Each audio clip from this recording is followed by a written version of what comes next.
Whenever holiness is mentioned, why does attention quickly shift to women? Why do many people imagine female dressing, female modesty, and female responsibility?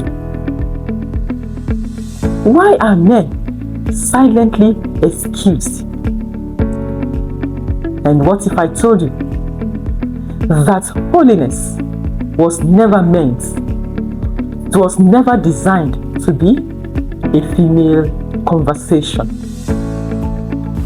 Hello family, you are welcome back to my channel. In my last episode, I spoke about 7 things man lost in Eden. But today, I want us to confront another misunderstanding, and that is the issue is elegance for women. Is it a woman issue?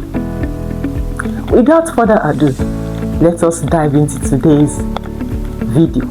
I have realized that many people confuse elegance with glamour.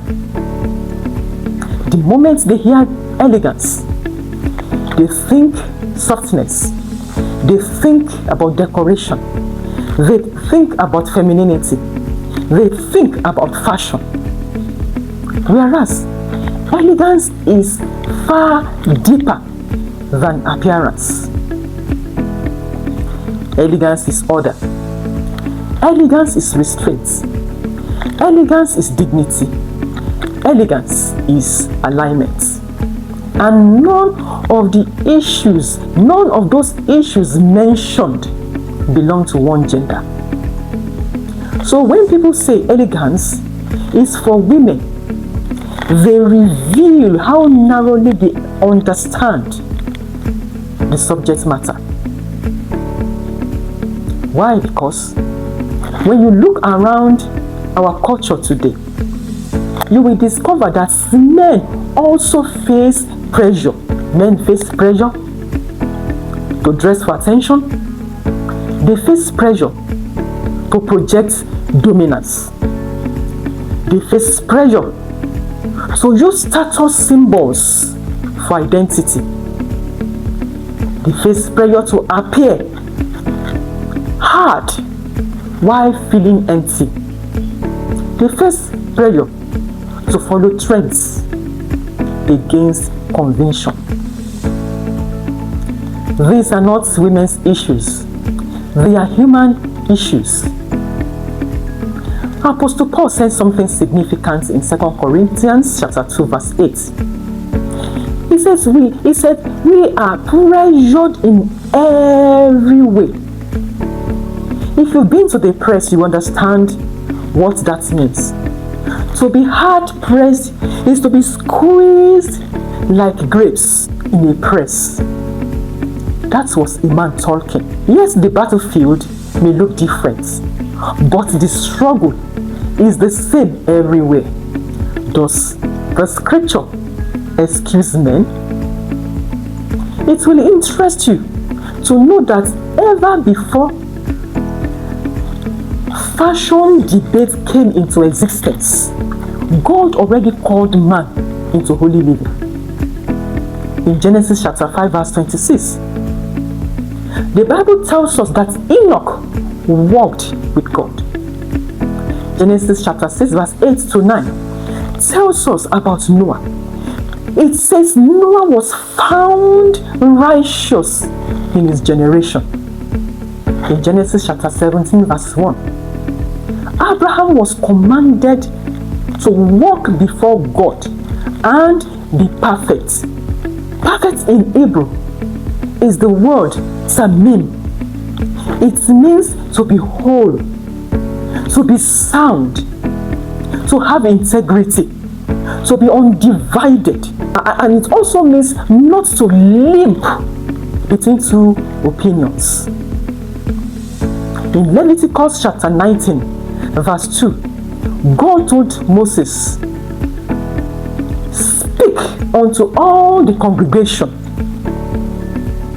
I want you to mark the word all the congregation. He said, speak unto all the congregation, ye shall be holy, for I, the Lord your God, I am holy. The instruction was not for men alone, neither was the instruction for women alone. The instruction was for everybody in that congregation that Moses led. So holiness was never introduced as female responsibility. It was God's call to humanity. Men were never exempt. Unfortunately today, many keep religious language. You hear God bless you everywhere, yet they lose inward substance. 2 Timothy chapter 3 verse 5 says something about these people. It calls them people having a form of godliness, but deny the power thereof. This is talking about some individuals who claim leadership but reject discipline. Some claim authority but reject character, while some claim spirituality but resist correction. This is form without power. There is a power that holiness possesses. The power in which is the word for dunamis. He talks about explosive power. He talks about transformative power of God. But only if you walk in this power. Even though the church, the pew, is filled with multitudes every Sunday. And that is why it seems as if the church is losing it. So what does holiness look like? Holiness is not merely about clothing. Whenever the charge of holiness occurs, it talks about integrity when you are not being watched. It talks about self-control when you are tempted. It is about humility when you are corrected.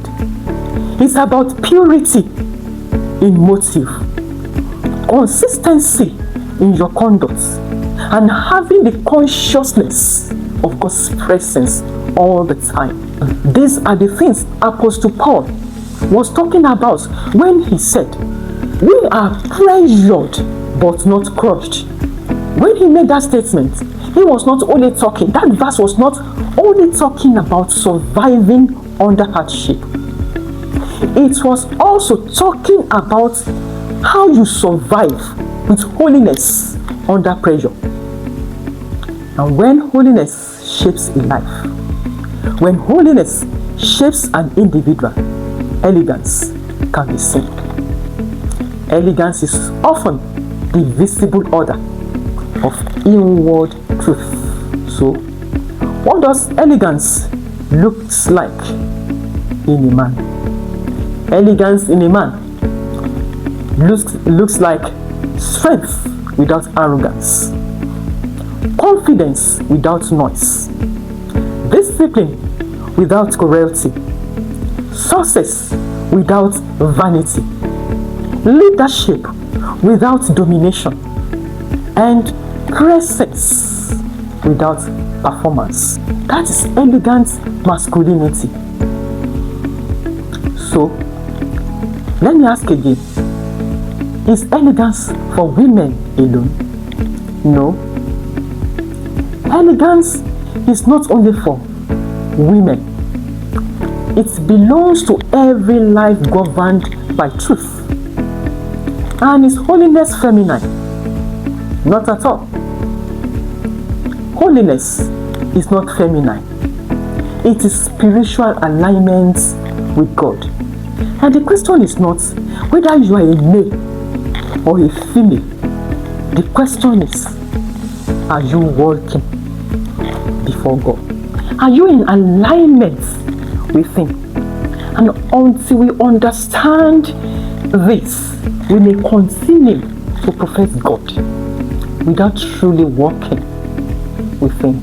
If this video blessed you, kindly like, subscribe, and share with someone who needs clarity.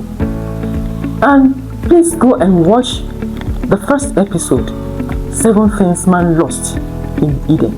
I'll see you in the next episode. Shalom.